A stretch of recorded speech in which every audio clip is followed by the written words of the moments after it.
부터 31절까지입니다. 마가복음 10장 17절부터 31절까지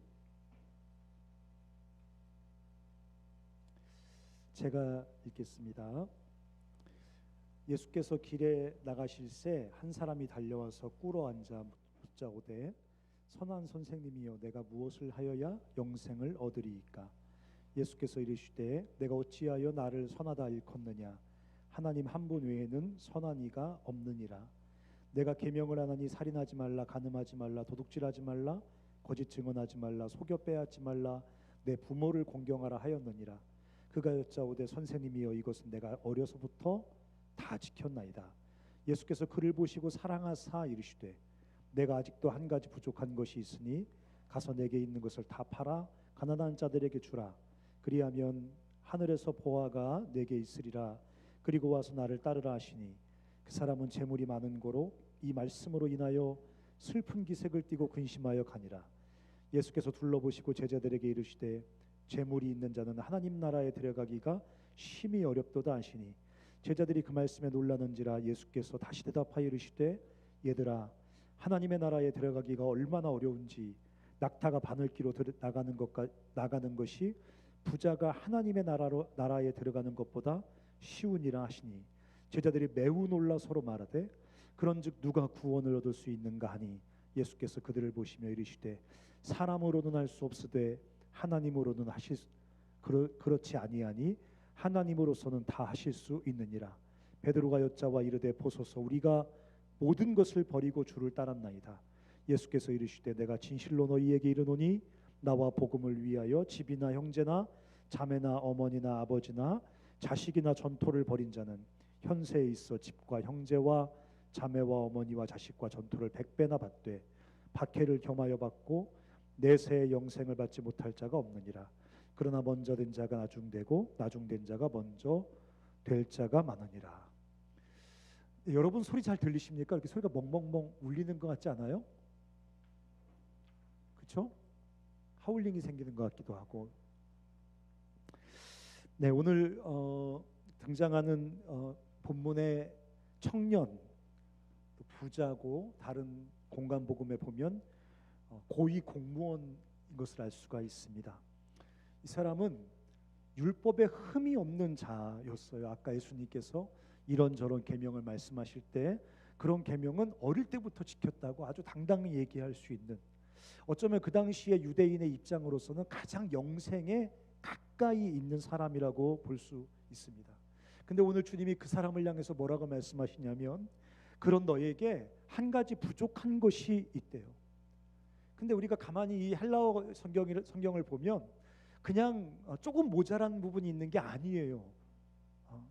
치명적인 약점이 있다는 거예요. 그가 그 영생을 얻고 싶은데, 영생을 얻어야겠는데 그러기에는 치명적인 약점이, 영생에 이르지 못하게 하는 치명적인 약점이 오늘 본문에 예수님에 의해서 드러납니다. 주님은 돈에 대한 그의 집착과 사랑을 봤고, 그래서 그에게 단도직입적으로 말씀하십니다. 다 버리고 나를 따르라.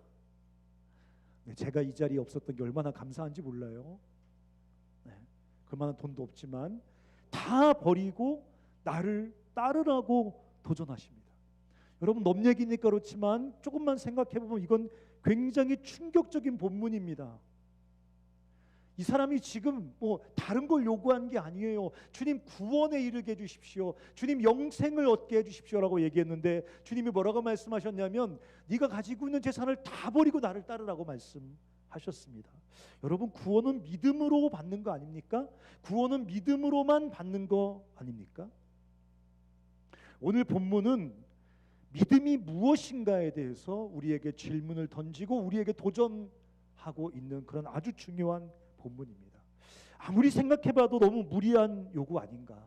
정말 믿음이라는 것이, 구원을 얻고 영생을 얻는 믿음이라는 것이 모든 재산을 다 버리고 주님을 따르는 것이라면 과연 정말 그것이 우리에게 가능하겠는가? 그런데 우리 아까 읽었던 본문 27절에 보면 우리에게는 불가능하겠지만, 사람에게는 불가능하지만 하나님에게는 가능하다고 말씀하십니다. 여러분, 이 본문을 잘 이해하셔야 됩니다. 우리에게는 불가능하지만 하나님에게는 가능하다는 말이 무슨 말이겠어요? 돈을 버리지 않은 채 영생을 얻고 구원을 얻는 게 하나님께는 가능하다는 말을 하고 있는 게 아닙니다. 지금 돈을 버리지 않고 돈을 움켜쥐고 그러고 영생을 얻고 하나님 나라에 들어가는 게 우리에겐 불가능하지만 하나님께 가능하다는 말을 지금 하고 있는 게 아닙니다. 모든 것을 다 버리고 하나님을 쫓게 되는 그 진짜 구원이 하나님께는 가능하다는 것입니다.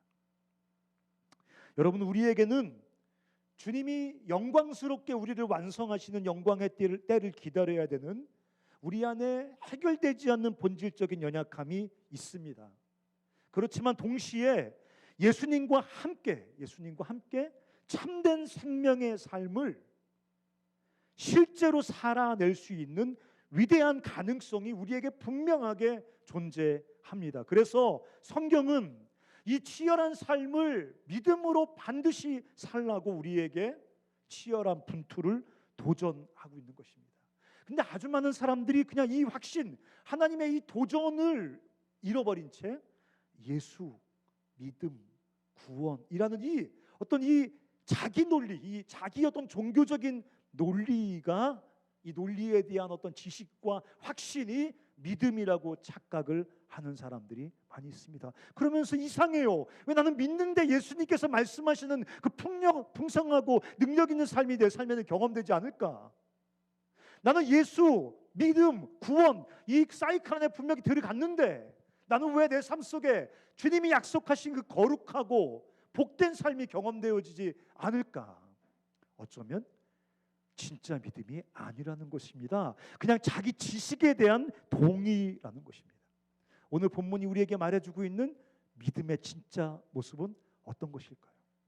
오늘 본문이 믿음을 다 말하고 있지는 않지만 오늘 본문의 믿음의 두 가지 중요한 특징이 우리에게 드러나고 있습니다. 하나, 첫 번째는 발견이라고 말할 수 있어요. 발견. 믿음은 어떤 것을 발견하는 데서부터 시작됩니다. 여러분, 오늘 이 청년은 자기가 원하는 것을 얻는데 실패합니다. 그에게 하늘의 보화, 아까 주님 말씀하셨잖아요. 네 모든 것을 다 팔아 이웃에게 나눠주고 나를 따르라. 그리하면 하늘에서 내게 보화가 있을 것이다. 그렇지만 이 청년에게 하늘의 보화, 영생이죠, 그렇죠? 이 하늘의 보화, 영생은 자신의 전부인 재산을 다 팔아가며 얻고 싶은 무엇이 아니었습니다. 그러니까 이 청년은 영생을 어떻게 얻을 수 있습니까 하면서 주님께 왔지만 자기가 진짜 구하고 있는 것이 무엇인지를 전혀 모르는 사람이에요. 자기가 구하는 것이 무엇인지조차를 전혀 모르는 사람입니다. 믿음이라는 게 뭡니까? 하나님의 은혜로 우리의 눈이 열리는 것입니다. 그래서 하나님을 발견하는 것입니다. 그분의 선하심과 그분의 사랑이 발견되어지는 것입니다. 그분이 주시는 영생은 나중에 얻는 영원한 삶이 아니에요. 모든 사람은 다 영원히 존재합니다. 여기서 말하는 영생이 뭡니까? 하나님을 알고 그분의 사랑과 그분의 신실하심을 누리며 그분과 함께 이 땅에서 전혀 새로운 삶을 살아가는 것, 그게 영생입니다. 진짜 생명을 살아가는 것, 그게 영생입니다. 그래서 그분이 주시는 영생, 참된 삶을 발견하는 것, 그것이 믿음의 본질이에요. 예수 믿으면 구원받습니다. 그 문장을 외우고 그 문장에 고개를 끄덕이면서 그 지식에 동의하는 게 믿음이 아니란 말이에요. 하나님의 사랑과 선하심을, 하나님께서 우리에게 함께 살자고 말씀하시는 그 새로운 생명의 삶을, 영생을, 하나님과 함께 살아가는 것, 그 살아가는 삶의 가치를 발견하는 것, 그게 믿음이란 말이에요. 여러분, 오늘 마태복음 13장 44절부터 46절까지 여러분과 함께 읽고 싶습니다. 띄워주실 거예요. 아주 중요한 구절이라 오늘 설교할 때 한 번 더 나옵니다. 한번 여러분 눈으로 보십시오. 천국은, 하나님의 나라는 영생은, 구원받은 자의 삶은 다 똑같은 뜻이에요. 마치 밭에 감추인 보화와 같으니, 사람이 이를 발견했다는 말이 나와요. 다시, 천국은 마치 밭에 감추인 보화와 같으니 사람이 이를 발견한 후 숨겨두고 기뻐하며 돌아가서 자기의 소유를 다 팔아서 그 밭을 사느니라. 또 천국은 마치 좋은 진주를 구하는 장사와 같으니 극히 값진 진주 하나를 발견하매. 이 두 구절 똑같이 무슨 단어가 나와요? 발견했어요. 보화를 발견했고 값진 진주를 발견했어요. 발견함에 가서 자기의 소유를 다 팔아 그 진주를 사느니라. 믿음은, 참된 믿음은 발견하는 데서부터 시작되는 거예요. 믿음은 지식이 아니에요. 믿음은 어떤 교리적인 지식에 대한 동의가 아닙니다. 하나님을, 또 절망에 빠진 우리와 우리 이 세상의 운명을, 또 구원, 즉 참되고 새로운 삶을 발견하는 것이며, 그 결과 발견했으니까 당연히 전격적인 삶의 반응이 뒤따라오게 되어 있습니다. 오늘 읽었던 구절에 보니까 발견하니까 당연히 가서 다 팔아 그것을 사잖아요. 만약에 발견한 후에 다 팔아 그 땅을 사는, 그 보화와 진주를 사는 행동이 따르지 않았다면 이 사람의 발견은 거짓말이에요. 못 본 거예요. 그 땅에 보화와 진주가 숨겨 있지 않은 겁니다. 근데 발견한 사람은 당연히 그 뒤에 급진적인 행동과 삶의 변화가 따라오게 되어 있단 말이에요. 여러분, 아까 28절에 제자들이 예수님께 그 부자가 재물을 다 팔아 나를 따르라고 말씀하실 때 순종하지 못하고 예수님이 부자가 천국에 들어갈 수 없다고 말하는 설교를 들으면서, 말씀을 들으면서 부자들이 어접주하는, 그 시답지 않은 자기들의 헌신을 다시 주님께 상기시킵니다. 뭐라 그래요? 여러분 본문 28절에 보면 이렇게 말해요. 보소서, 우리가 모든 것을 다 버리고 주를 따랐습니다. 정말 다 버렸어요? 하지만 주님이 그들을 책망하지 않았어요. 니들이 뭘 버렸었마? 아직도 니들 마음속에 탐욕과 그 이기적인 개인적인 욕망이 가득한데 버리긴 뭘 버려? 라고 말하지 않으셨어요. 배와 그물을 버려두고 주님을 따랐던, 서투르지만 분명한 삶의 반전과 변화를 가져왔던 그들의 그 주님을 향한 발견, 주님을 향한 따름, 주님을 향한 헌신을 주님이 칭찬해 주셨어요. 참된 믿음은, 즉 발견은 서툴러도 분명한 삶의 변화와 헌신을 발생시킨다는 거예요. 믿음은 발견이니까 그 발견은 반드시 우리 삶의 새로운 변화를 촉발시킨다는 것입니다. 중요한 것은 우리가 주님의 은혜로 처음 예수님을 향해 눈이 열리고 하나님을 향해 눈이 열리고, 그래서 주님께 그 참 아름다운 첫 번째 헌신을 하는 것, 우리가 하는 이 믿음의 발견은 거기서 끝나지 않는다는 거예요. 평생 주님과 동행하고 주님을 섬기면서 이 발견은 점점 더 깊어지고 점점 더 확장되어집니다. 이 하나님을 향한 발견, 하나님의 사랑과 신실함에 대한 발견, 하나님께서 우리에게 살라고 촉구하시는 그 진짜 생명과 영생에 대한 발견, 하나님께서 우리에게 주시는 새로운 삶의 가치와 목적의 진실함에 대한 발견은 그냥 일회성으로 끝나지 않고 점점 더 깊어지고 점점 더 넓어진단 말이에요. 점점 더 우리 삶을 온전하게 바꿔놓는단 말입니다. 근데 그런 질문이 생기지 않습니까? 왜 그렇게 우리는 이 주님에 대한 이 지식이 자라지 않습니까? 주님을 향한 발견이 자라지 않습니까? 왜 이렇게 우리는 주님께 사로잡히지 않습니까? 이런 질문이 생기잖아요. 근데 여러분 생각해 보면 금방 알 수 있어요. 우리는 왜 돈이나 쾌락에 금방 사로잡힐까요? 누구에게 배운 것도 아닌데 우리는 이렇게 돈과 쾌락 같은 것에는 금방 사로잡힐까요? 그것은 그냥 자연스러운 결과가 아니라 늘 돈을 생각하고 사랑하고 늘 돈에 대한 사랑과 집착, 쾌락에 대한 집착과 그 사랑을 강화시키는 반복적인 과정의 산물이라는 거예요. 간사님 이거 돌려놓으시면 안 돼요?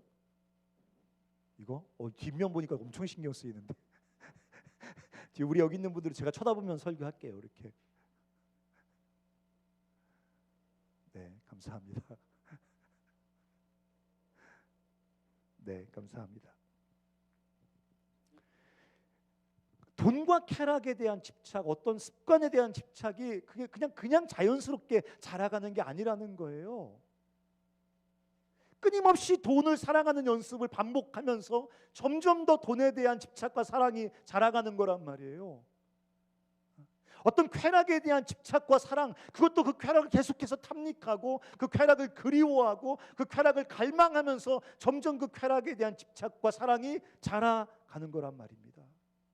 주님과 그분의 생명에 대한 발견이 깊어지고 온전해지는 것도 그냥 자라는 게 아니란 말이에요. 그분을 향한 발견, 그분의 사랑과 은혜에 대한 발견이 그냥 깊어지는 게 아니라 치열한 그분과 그분의 사랑에 대한 탐구, 알아감, 몸부림, 노력을 통해서 주님을 향한 발견이 점점 더 깊어지고 점점 더 넓어지고 결국 우리의 삶을 사로잡게 된다는 것입니다.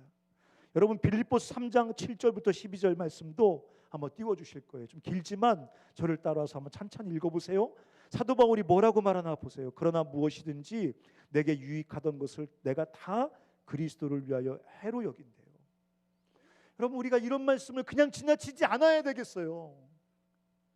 그러나 무엇이든지 내게 유익하던 것들이 있잖아요. 유익한 게 너무 많잖아요. 돈이 얼마나 유익해요. 뭐 유익한 게 얼마나 많아요. 무엇이든지 내게 유익하던 것을 내가 그리스도를 위하여 다 해로 여긴대요. 도대체 왜 이래야 되는 거예요? 8절에 보니까 다 해로 여길 뿐더러 또한 모든 것을 해로 여김은 내 주 그리스도 예수를 아는 지식이 가장 고상하기 때문이라. 내 주 그리스도 예수를 아는 지식이 가장 고상하대요. 그러니까 내 주 예수를 더 알아가기 위해서, 내 주 예수를 더 발견하기 위해서, 내 주 예수 그리스도의 사랑과 신실하심을 더 깊이 발견하고 거기에 더 온전히 사로잡히고 그것을 더 온전히 신뢰하고 예수님께서 나에게 살라고 말씀하시는 그 새로운 생명, 영생이란 그 새로운 삶의 스타일을 더 완전하게 발견해서 그 삶에 완전히 사로잡혀서 세상 사람과 완전히 다른 삶을 살 수 있을 때까지 이것을 얻기 위해서 바울은 그것이 유익하다 할지라도 이것을 얻기 위해서 버려야 된다면 다 배설물처럼 여겨버리겠다는 거예요. 똥처럼 여겨버리겠다는 거예요. 내 주 그리스도 예수를 아는 지식이 가장 고상하기 때문이라 내가 그를 위하여 모든 것을 잃어버려도 괜찮대요. 배설물 똥처럼 여긴대요. 왜? 그래서 그리스도를 얻고 그 안에서 발견될 수만 있다면, 내가 그리스도를 더 발견하고 더 그리스도를 더 알고 그래서 그리스도께 더 사로잡힐 수만 있다면 모든 것을 해로 배설물로 다 잃어버려도 괜찮다고 지금 바울이 말하는 거예요. 내가 가진 의는 율법에서 난 것이 아니요 오직 그리스도를 믿음으로 말미암은 것이니 그 믿음으로 하나님께로부터 나느니라. 내가 그리스도의 부활의 권능과 그 고난의 참여함을 알고자 하여. 여러분 바울은 지금 여러분 순원이 아니잖아요. 바울은 엊그제 대학에 와서 사역일을 처음 들은 사람 아니잖아요. 지금 이 빌립보서를 쓸 정도면 지금 그 당시 기독교 리더들 중에 가장 존경받고 훈련받는 훌륭한 사람이었단 말이에요. 성숙한 사람이었단 말이에요. 노사도였단 말이에요. 근데 그 노사도 성숙한 영적 리더 바울의 마음속에 뭐라고 말해요? 예수 그리스도를 알고 싶다. 그 부활의 권능을 알고 싶다. 그 고난에 참여하고 싶다. 예수님을 더 온전하게 발견하고 그 예수님께 사로잡히고 싶다. 그분의 은혜와 권능을 더 온전하게 맛보아 알고 싶다. 그래서 어떤 대가라도 지불할 수 있다. 그의 죽으심을 본받아 어떻게 해서든지 죽은 자 가운데서 부활에 이르려 하노니 내가 이미 얻었다 함도 아니요 온전히 이루었다 함도 아니라 오직 내가 그리스도 예수께 잡힌받은 것을 잡으려고 달려간다. 저는 이렇게 벌써 배가 이렇게 나와서 배가 부른데 사도 바울은 그렇게 영적인 거장이 되어서 부활하신 주님을 만나고 그분께 직접 부름을 받고 날마다 신비한 체험을 날마다 반복하고 그렇게 성경을 저술하는 영적인 깊이 있는 체험 속에서 성숙한 사람임에도 불구하고 내가 이미 얻었다 함이 아닙니다. 얻은 것은 그냥 뒤로 하고 아직 이루어지지 않은 것을 향해서 그것을 잡으려고 달려간다. 갈증이 너무 큰 거죠. 이미 예수님을 발견한 사람이지만 예수님을 더 온전하게 발견하기 위해서 예수님의 사랑과 신실하심을 세상 누구보다 깊이 경험한 사람이지만 그 놀라운 하나님의 사랑과 신실하심을 더 온전히 경험하기 위해서 지금도 수많은 사람들에게 예수의 복음을 전하며 영생을 말하고 있지만 그 영생을 더 온전히 경험하기 위해서 더 온전하게 충만하게 맛보기 위해서 그 갈증이 너무 커서 지금도 몸부림을 치고 있는 사도 바울의 모습이 이 구절에 그려져 있다는 것입니다. 여러분 예수를 믿는 사람입니까? 여러분 예수를 발견한 사람들입니까?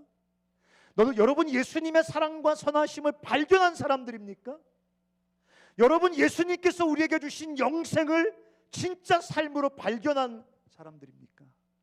그러면 너무너무 저 행복할 것 같아요. 그렇다고 전제하고 여러분에게 도전하고 싶습니다. 여러분의 주님을 향한 발견이 더 깊어지고 온전해지고 더 넓어지도록 주님을 더 깊이 발견하기 위해서 몸부림을 치시는 여러분들이 되시길 주의 이름으로 축원합니다. 새학기에 오늘 여기 새롭게 순장이 되기 위해서 이 자리에 온라인으로 들어와 있는 사람들이 있어요. 순장으로 살고 있으면서 소순장, 대순장, 중순장으로 이렇게 계급일지 모르겠지만 진급하기 위해서 오늘 준비하는 사람들이 여기에 들어와 있어요. 여러분 우리가 순장이 된다는 게 뭐예요? 소순장, 중순장, 대순장이 된다는 게 뭐예요? 무슨 위판원처럼 그 CCC의 사형리 들고 나가서 그리스도의 복음을 전하고 제자를 어쨌든 막 많은 숫자를 낳아야 되는 건가요? 네, 그럴 수 있을 거예요. 하지만 순장의 본질은 뭐예요? 예수님을 발견하는 사람들이에요. 그리고 예수님의 발견이 더 깊어지고 더 넓어지고 더 온전해지고 풍성해지기 위해서 몸부림을 멈추지 않는 사람이에요. 그런 사람만이 다른 사람에게 예수를 말해줄 수 있어요. 그런 사람만이 깊은 절망과 공포에 사로잡힌 이 어둠의 시대 속에 진짜 생명의 균열을 만들어낼 수 있단 말이에요. 그런 사람만이 예수를 믿는 것 같지만 전혀 주님을 신뢰하지 않는 내 사랑하는 태신자, 내 순원의 그 불신의 벽을 깨뜨리고 예수 그리스도의 생명을 심어줄 수 있단 말이에요. 꼭 서울대학 하버드 나오지 않아도 괜찮아요. 국회의원, 의사, 무슨 돈 많은 사람 되지 않아도 괜찮아요. 다 죽음 같은 어둠 속에서 절망에 빠져 있기 때문에 누구라도 하나 생명을 가지고 진짜 생명을 알고 누리고 있는 사람이 있다면 그 사람의 삶은 강력하게 그 어둠과 죽음을 파고 들어갈 거란 말이에요. 순장은 뭐하는 사람이라고요?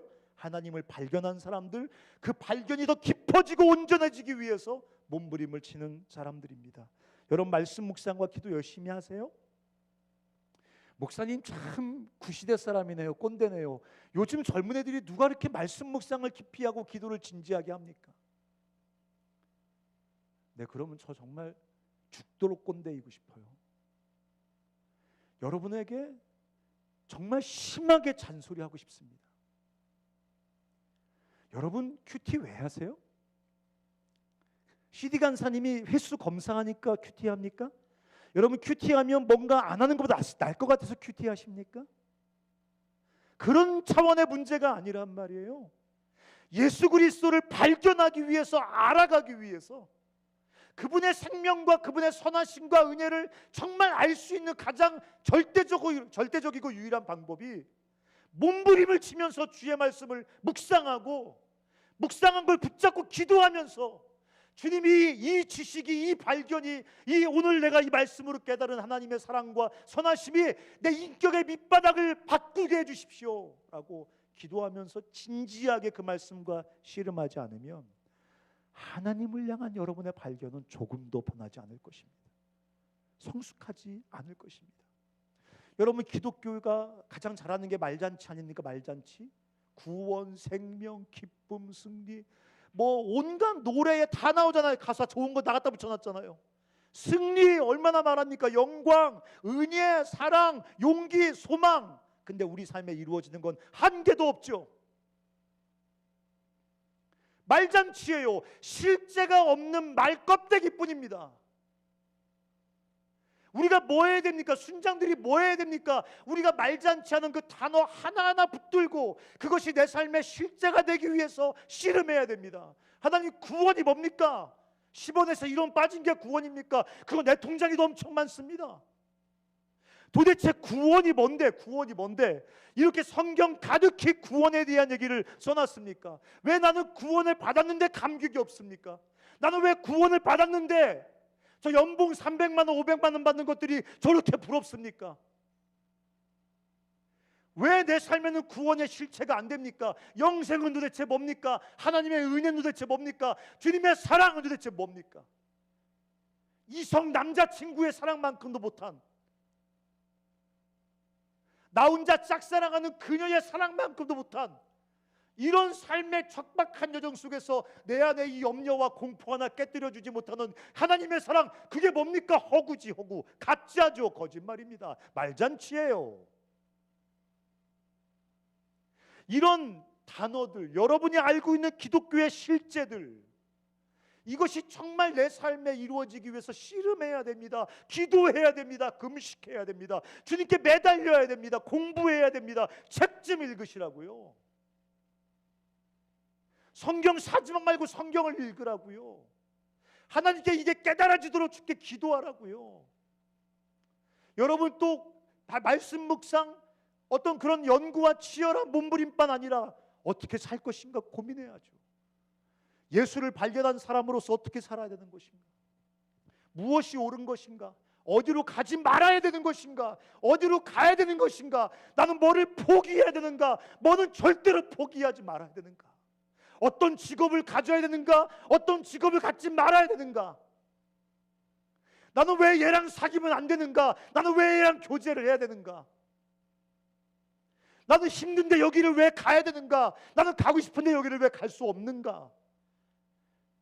빨리 가려고 하지 말고 멈추어 서서 진지하게 어떻게 살 것인가 고민해야죠. 예수를 발견한 사람으로서 예수를 더 깊이 온전하게 발견하기 위해서 천천히 걷더라도 진지하게 고민하면서 걸어야죠. 고민하면서. 네, 세상 복음은 굉장히 관대합니다. 괜찮아, 만났으면 섹스해도 괜찮아. 괜찮아, 3번 정도 만났으면 자야지 같이. 아, 괜찮아, 요새 뭐 돈 좀 뭐 이렇게 뭐 하는 게 무슨 뭐 삥땅 치는 게 뭐가 문제야. 다 그렇게 하고 살아가는 거야. 괜찮아, 괜찮아. 근데 여러분이 정말 예수 그리스도를 발견하고 그분께 사로잡혀 그분이 주시는 진짜 생명을 이 땅에서 살고 싶은 진지한 열망이 있는 사람이라면 그렇게 달려가서는 안 되는 거죠. 멈추어 서서 어떻게 살아야 내가 예수를 더 온전하게 발견할 수 있는지, 어떻게 살아야 예수란 보화와 진주를 발견한 사람다운 건지 고민하고 치열하게 몸부림치면서 한 걸음 한 걸음 결정하면서 앞으로 가야죠. 세상에서 등신 같다고 얘기 들어도, 세상에 저 찌질이 바보 같다고 얘기 들어도, 그래서 연봉이 오르지 않아도, 그래서 고생하는 부서로 쫓겨가도 그렇게 가야죠. 그게 믿음인 겁니다. 그렇게 살지 않는 건 가짜인 겁니다. 순장은 그런 삶을 살도록 부름받은 사람들입니다. 우리가 왜 전도합니까? 우리가 왜 예수 그리스도를 우리 사랑하는 순원들에게 그렇게 몸부림을 치면서 가르치려고 합니까? 그게 예수란 보화를 발견한 사람이 마땅히 걸어가야 될 길이기 때문입니다. 예수를 더 온전하게 발견하고 그분께 사로잡히기 위해서 오늘 주님께서 이 부자에게 다 팔아 내 이웃에게 나누어주고 나를 따르라, 이 말씀에 원색적으로 순종하는 길이기 때문에 우리가 그렇게 아프고 힘들고 나를 위해 공부할 시간도 부족한데도 불구하고 길을 쓰고 우리가 그리스도의 복음을 전하고 잃어버린 영혼들, 우리 사랑하는 제자들을 섬기는 것입니다. 우리가 또 하나 발견과 함께 주목해야 될 단어는 버림이란 단어입니다. 주님은 오늘 대차게 대놓고 말씀하십니다. 다 팔아버리고 나를 따르라 했습니다. 아마 이 친구는 오늘도 율법을 잘 지키는 사람이었잖아요. 율법 준수. 그러니까 또 이상하게 율법을 잘 준수했더니 어떤 결과가 생겨요? 통장에 잔고가 점점 더 급격히 많아지는 거예요. 산 주식마다 막 떡폭, 떡상 뭐 어쨌든 뭐 율법을 잘 지켰더니 사는 주식마다 막 상한가를 치는 거예요. 그러니까 주님의 축복에 감사하면서 자기 만족에 또 깊이 들어가겠죠. 그러면서 또 재밌잖아. 율법을 더 지킵니다. 열심히. 더 주식이 오릅니다. 또 자기 기쁨과 만족에 빠지고. 여러분 보세요. 율법 준수와 늘어나는 부와 자기 만족, 이 종교적인 이 사이클 안에서, 이 종교적인 시스템 안에서 이 사람이 굉장히 만족을 누리며 살았던 사람이란 말이에요. 여러분 여기 이 사람 보면서 웃기게 생각하면 안 되는 거예요. 이 당시에 이 동네의 주민들이 저 사람이야말로 영생을 벌써 받았을 사람이라고 생각했어요. 이 당시만 해도 부는 가장 명확한 하나님 축복의 증거였습니다. 이 당시 돈. 그러니까 율법 준수와 부, 이 사이에서 참된 만족을 누리는, 자기 만족에 빠져서 이 종교적인 시스템 안에서 부족함이 없는 만족을 누리고 있었던 사람이에요. 그렇지만 하나님께 자신을 드린 적은 없는 사람입니다. 하나님께 자기를 드린 적은 없는 사람이에요. 하나님께서 이 거짓 종교 시스템을 부수고 들어와서 진짜 믿음으로 이놈을 불러내는 거예요. 그 거짓 종교 시스템 속에 들어앉아가지고 자기 만족에 빠져있는 그게 믿음인 줄 알고 자기는 영생을 얻었을 거라고 자기 확신에 빠져있는 이 거짓 시스템을 두드려 보시고 들어와서 주님이 너 참 믿음으로, 참 영생으로, 참 신앙으로 나오라고 말씀하시는 겁니다. 어떤 말로 번역해서 말씀하십니까? 다 버려라, 다 내려놓으라는 것입니다. 여러분, 이 버림과 헌신은 우리 의지를 강제하는 하나님의 역사가 아니에요. 은혜를 이빠이 받았더니 하나님께서 강제적으로 내 의지를 움직이셔서 우리가 모든 걸 다 주께 드린다, 이건 헌신이 아니에요. 주님은 그걸 헌신이라고 말하지 않아요. 오늘 이 주님이 요구하시는 버림과 헌신은 우리 스스로 내리는 당연한 결단이에요. 왜 그래요? 아까 읽었던 구절 다시 한번 읽어보실래요? 마태복음 13장 44, 46절. 여기 똑같이 나와요. 천국은 마치 밭에 감추인 보화와 같으니 사람이 이를 발견한 후 숨겨두고 기뻐하며 돌아와서 자기의 소유를 다 팔아 그 밭을 사느니라. 또 천국은 마치 좋은 진주를 구하는 장사와 같으니 극히 값진 진주 하나를 발견함에 가서 자기 소유를 다 팔아. 여기 이 보화를 발견한 사람, 여기 이 진주를 발견한 사람은 인격적으로 뭐 고귀하거나 신앙이 성숙한 사람이 아니에요. 보화를 발견한 논리적인 결론이에요. 진주를 발견한 당연한 결론인 거예요. 진짜 예수를 발견하면, 진짜 예수의 생명에 눈이 열리면 당연히 그분 앞에 모든 것을 다 내려놔요. 다 드려요. 그게 헌신이에요. 근데 이 사람은 그냥 종교적인 시스템 안에 자기를 가두고 자기 만족 속에 빠져 있는 거지, 단 한 번도 하나님을 발견하고 하나님께 자기 삶을 드린 적이 없어요. 여러분에게 묻고 싶어요. 우리 4학년, 3학년, 2학년, 1학년 순원들에게 묻고 싶어요. 예비 순장들에게 묻고 싶어요. 여러분 하나님을 발견한 사람입니까? 아니, 더 중요한 질문, 여러분 하나님께 삶을 드린 적이 있습니까? 간사님 그런 거 묻지 마세요. 저 율법 준수에 열심히 해요. 지금까지 교회 한 번도 안 빠지고 다니면서 모든 교회 학교 다 했어요. 반주했어요. 고3 때도 교회 갔어요. 그러니까 주님께서 저를 여기까지 보호하시고 축복하셨어요. 지금까지 제 종교 시스템은 문제가 없어요. 아주 만족스러워요. 아니, 그런 거 묻는 거 아니에요. 여러분 주님께 삶을 드렸습니까?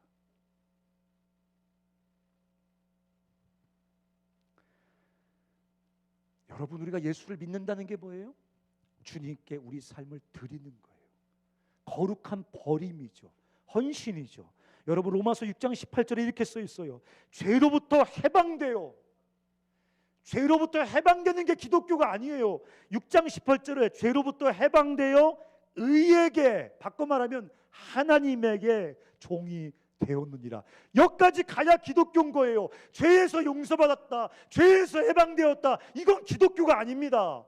죄에서 해방시킨 목적이 있어요. 하나님께 종이 되는 것. 여기까지 가셨습니까? 여러분, 예수를 믿고 예수를 발견하고 이젠 죄의 종이었던 우리 자신을 하나님께 드려서 하나님의 종이 되셨습니까? 회심이라고 해요. 회심. 이 회심이 여러분 안에서 일어났습니까? 하지만 이것도 출발이에요. 이 하나님께 자신을 버림, 자신을 드림, 자신을 헌신함, 이것이 평생 주님과 동행하며 우리 삶에 깊어지고 넓어져야 돼요. 그래서 우리 삶 전체를 주님께 온전하게 드릴 수 있을 때까지 달려가야 돼요. 오늘 목사님 엄청 꼬시네. 여러분, 꼬시는 게 아니에요. 고생하라고 여러분 들추기는 거 아니란 말이에요. 그 길만이 생명이란 말이에요. 그 길만이 영생이란 말이에요. 오늘 이 제자 보세요. 다 버리고 나를 쫓으라. 내가 하늘의 보화를 너에게 주겠다. 근데 안 버려요. 슬퍼하며 근심하며 다시 제물로 돌아가요. 영생이 눈앞에 있는데 영생에서 등을 돌려요. 여러분, 그런 사람 아니에요? 종교적으로 엄청 분주한데 영생의 그 문 앞에서 늘 등을 돌리는 사람 아니냐고요. 히브리서 12장 1절에 이렇게 써 있어요. 그러므로 우리에게 구름같이 둘러싼 허다한 증인들이 있으니, 지금부터 중요해요, 모든 무거운 것과 얽매이기 쉬운 죄를 벗어버리라.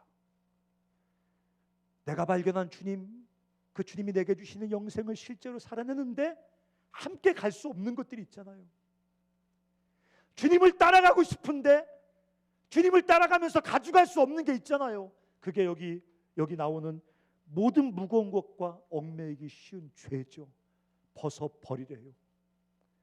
주님이 죄 짓느라고 얼마나 피곤하니 얘들아, 죄 짓느라고 얼마나 상처를 많이 받았니, 아이고 괜찮아 라고 말씀하지 않으시고, 나를 따라 새로운 삶을 살아가는데 함께 갈 수 없는 모든 무거운 것과 얽매이기 쉬운 죄를 사랑하는 아들아 딸아 벗어버리라고,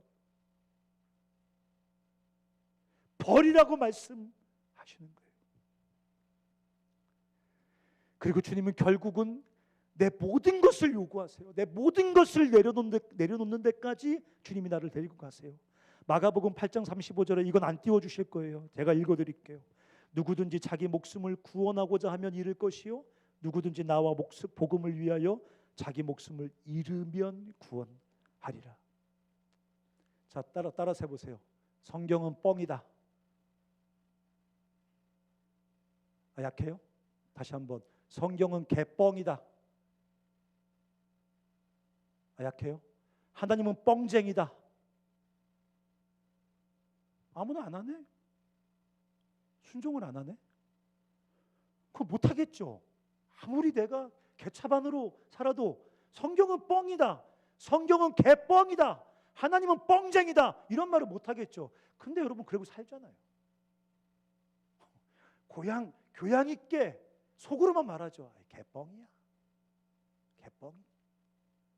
여기 성경 이렇게 써놨는데 누구든지 나와 복음을 위하여 자기 목숨을 잃으면 얻을 것이라고, 잃으면 구원을 받을 것이라고, 버리면 얻을 것이라고 말하는데 우리는 늘 우리의 태도는 명백해요. 개뻥이야, 거짓말이야, 하나님 뻥쟁이야, 하나님 말 그렇게 신경 쓸 거 없어, 진지하게 생각할 거 없어, 그냥 종교적으로 생각하면 돼. 뭐 그런 분은 괜찮아요. 근데 그렇지 않은 분들 심각해져야 돼요. 누구든지 자기 목숨을 구원하고자 하면 잃을 거예요. 새학기를 시작하면서 내 목숨을 어떻게 구원하지? 내 새학기를 어떻게 구원하지? 어떻게 내 새학기 시간 1분도 낭비하지 않고 다 나를 위해 쓰지? 이 돈 다 어떻게 1원도 낭비하지 않고 다 나를 위해 쓰지? 요 미모 어떻게 낭비하지 않고 다 나를 위해 쓰지? 이렇게 자기 목숨을 얻고자 하면 잃을 겁니다. 잃을 겁니다. 근데 주와 영혼을 위해서 목숨을 잃으면 구원을 받을 것입니다. 정신 똑바로 차리고 성경이 뻥인지, 세상이 여러분에게 심어놓은 그 여러분 머리에 세뇌된 그 세상 복음이 뻥인지 입장을 명백하게 하라고요. 뭐가 뻥입니까? 뭐가? 어떤 게 개뻥일까요? 오늘 우리에게는 무엇을 내려놓아야 할까요? 그분과 동행하며 이웃을 사랑하는 참된 생명, 그 참된 행복과 성공을 경험하기 위해서 뭐를 내려놓아야 돼요? 마태복음 18장에 우리 주님 잔인하게 말씀하세요. 만일 내 손이나 내 발이 너를 범죄하게 하면 찍어버리라. 아마 주님도 알고 말씀하셨을 거예요. 우리가 절대 안 찍는다는 거 알고 말씀하셨어요. 절대 안 찍는다.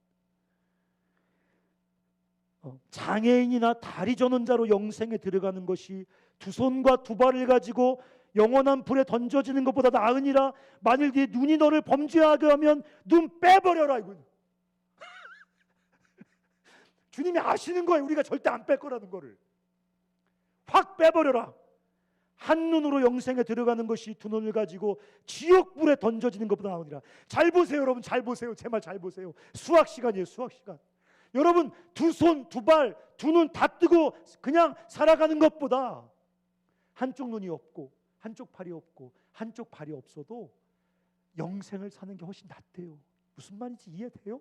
주님을 믿고 따르고 그분께 헌신하여 그분을 쫓아 그분과 함께 살아가는 그 삶의 실체가 눈이나 팔이나 다리의 어떤 부족, 그 결핍보다 훨씬 더 풍성하고 충만하다는 거예요.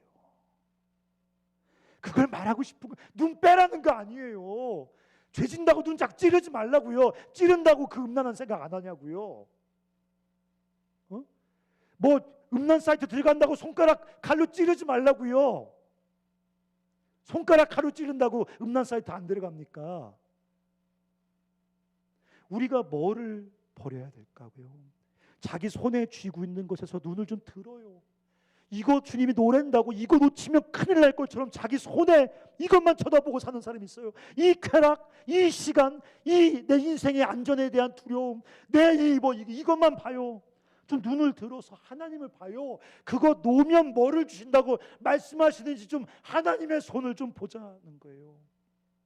허림, 헌신, 버림은 참되고 새로운 생명을 쥐기 위한, 받기 위한 당연하고 필수적인 생명의 과정이에요. 믿음의 두 번째 단어가 뭐라고요? 버림과 헌신입니다. 첫 번째는 발견, 두 번째는 버림이에요. 헌신이에요. 이 두 가지는 평생 우리가 치열하게 몸부림치면서 주님을 더 온전하게 발견해 가고 또 주님 앞에 온전하게 나를 내려놓을 수 있을 때까지, 목숨을 버리면 얻을 것이요 하면 아멘.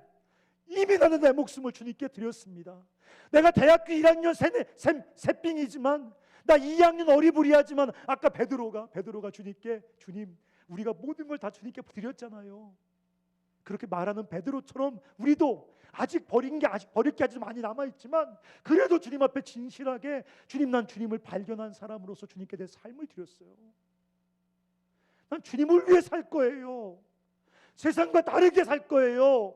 주님을 따르고 주님의 영생을 누리기 위해서 필요하면 내 목숨까지 내려놓을 거예요. 나는 내게 아니에요. 주님을 따라 살 거예요 라고 결단하는 여러분들이 되시기를 바랍니다. 여러분, 기독교는 달콤한 것이라고요? 그게 개뻥이에요. 성경 어디에 기독교가 달콤한 거라고 써 있습니까?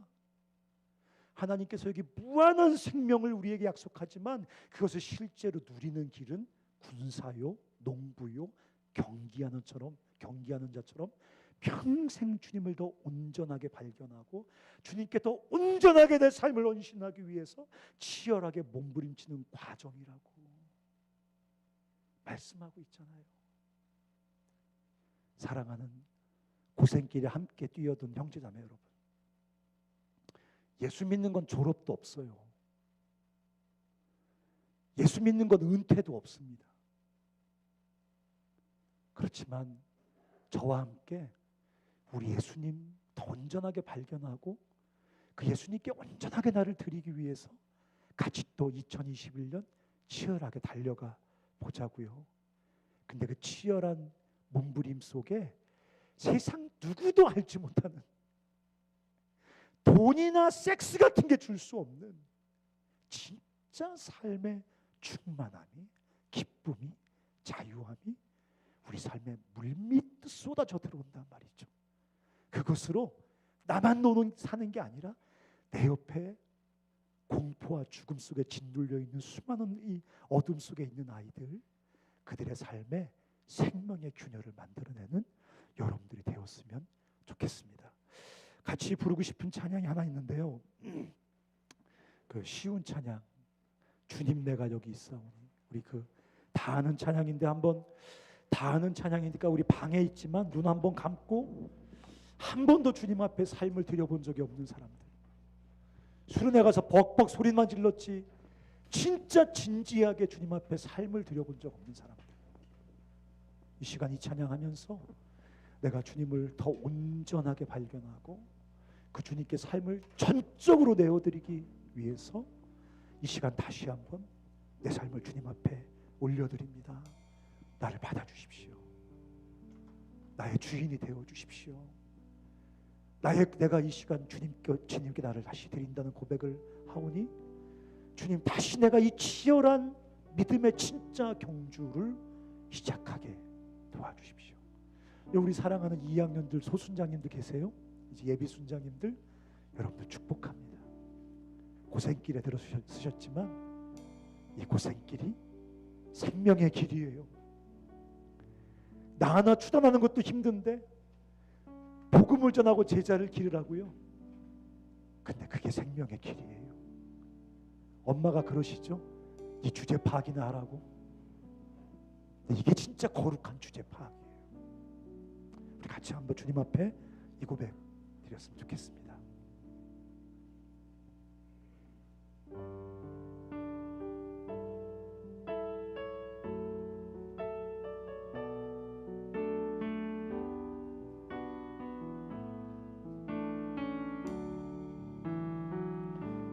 주님 내가 여기 있사오니 날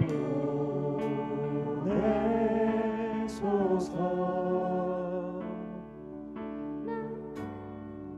나의 몸 주께 드리오니 주 받으옵소서. 주님 내가 여기 있사오니 내가 여기 있사오니 나를 써주소서. 나를 써주소서. 가진 것 모두 다 주께 드리오니 가진 것 모두 다 주께 드리오니 주 받으옵소서. 다시 한번요. 주님 내가 여기 있사오니 주님 내가 여기 있사오니 나를 보내주소서. 나를 보내소서. 나의 맘 나의 몸 주께 드립니다. 나의 몸 주께 드리오니 주님 나를 받아주시옵소서.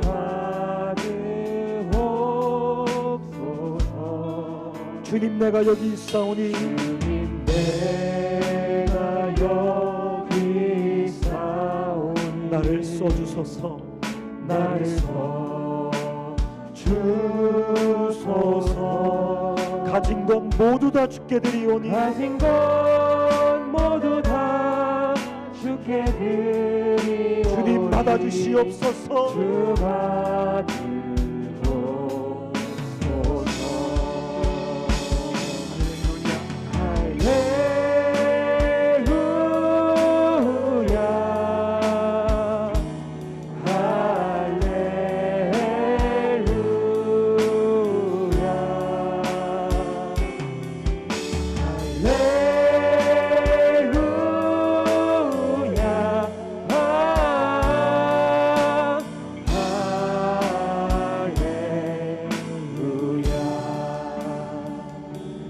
나를 받으옵소서.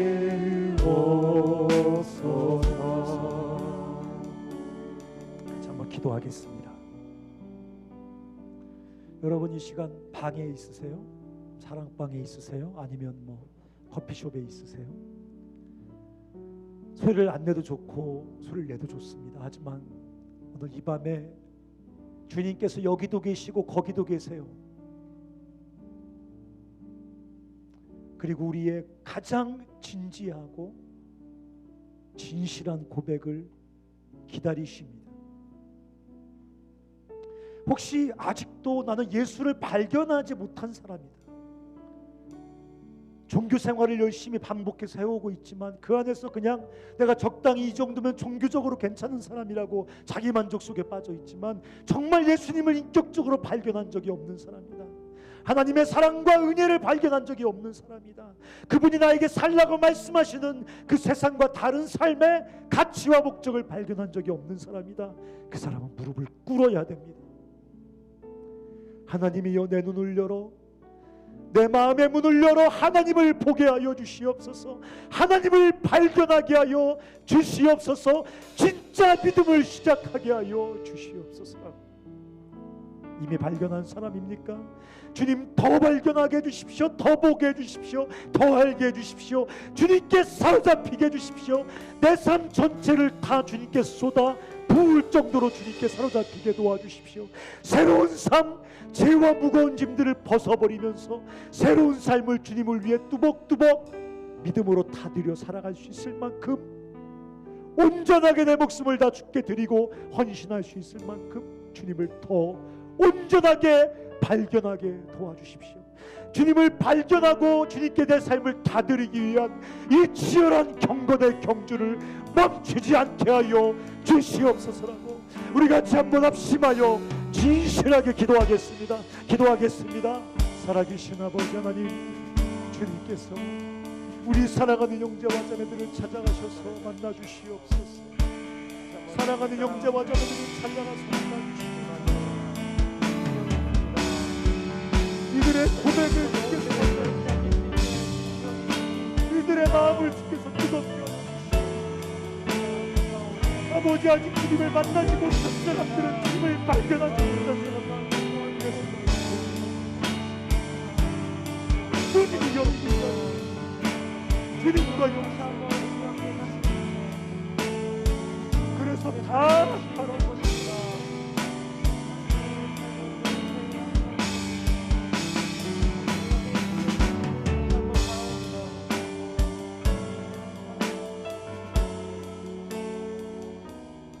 한 가지만 더 기도하고 우리 박지혜 간사님이 기도 인도해 주시겠습니다. 주님, 오늘 우리 그 청년에게 말씀하셨어요. 다 팔아 내 이웃에게 나누어 주고 너는 나를 따르라.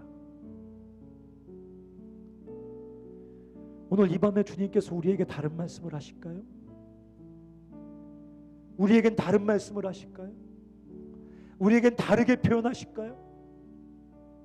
똑같이 말씀하지 않으실까요? 다 팔아, 다 내려놓고 너는 나를 따르라. 여러분, 그 길이 생명의 길이라고 생각해 본 적은 없습니까?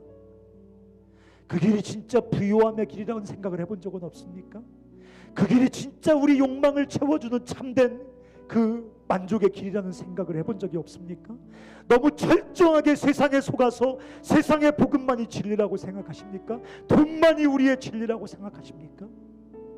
우리 한 번 더 같이 기도할 때, 주님, 다 내려놓고 주를 따를 수 있도록 저를 좀 깨워주십시오. 다 내려놓고 주님을